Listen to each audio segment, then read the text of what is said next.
To the immigration crisis, the Trump administration is working with Central American countries to stem the flow of migrants heading to the United States. Recently, acting DHS Secretary Kevin McAleenan visited one country where the policy of intervention seems to be paying off. Chuck Holton reports from Panama.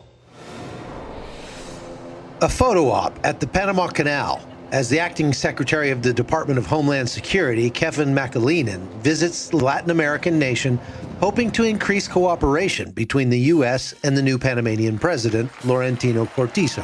McAleenan arrived in Panama with an agenda.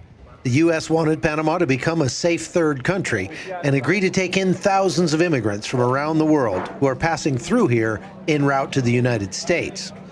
But that's a tough sell. There are already hundreds of thousands of Venezuelans and Colombians who came here to take advantage of the highest per capita income in Central America. And Panama is struggling to cope. They've seen more than 16,000 migrants enter their country through the Darien Gap this year alone. But McAleenan made it clear that wasn't the only reason for his visit. Combating drug and human smuggling was also high on his list. This is a regional challenge. The organizations and the criminal activity we're trying to confront crosses borders. It doesn't respect our national sovereignty, and the only way to address that effectively is by working together, not just for information sharing, as Minister Rivas pointed out, but for concrete operational actions, investigations, and interdictions. During his 3 days on the ground, McAleenan also visited a camp in the Darien jungle called Las Penitas, where the U.S. Border Patrol has agents registering biometric data on each migrant. Hundreds from around the world are languishing in legal limbo here as Panama tries to determine the best way to move them out of their country. The daily bus service that was carrying them to Costa Rica has been suspended, with no word yet on when it will resume.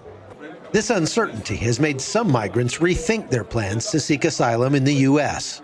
Actually, my destination is not the U.S.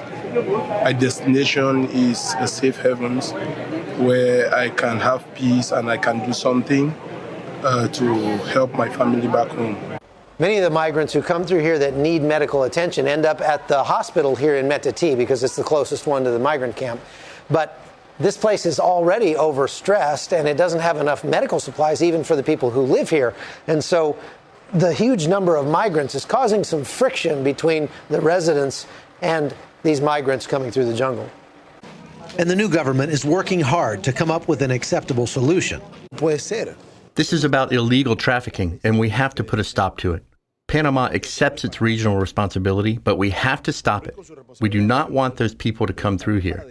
And it's not because we don't want to address the humanitarian crisis. It's because allowing these people to come through here is sponsoring criminals. With help from U.S. intelligence, Panama recently broke up a major smuggling ring based in Costa Rica that was charging these migrants up to $20,000 each to transport them from Africa to the United States. This proves they're serious about addressing the problem. But with hundreds more making the dangerous trek north through the jungle every week, it's clear to everyone there's much more work to do. From Panama, I'm Chuck Holton for CBN News.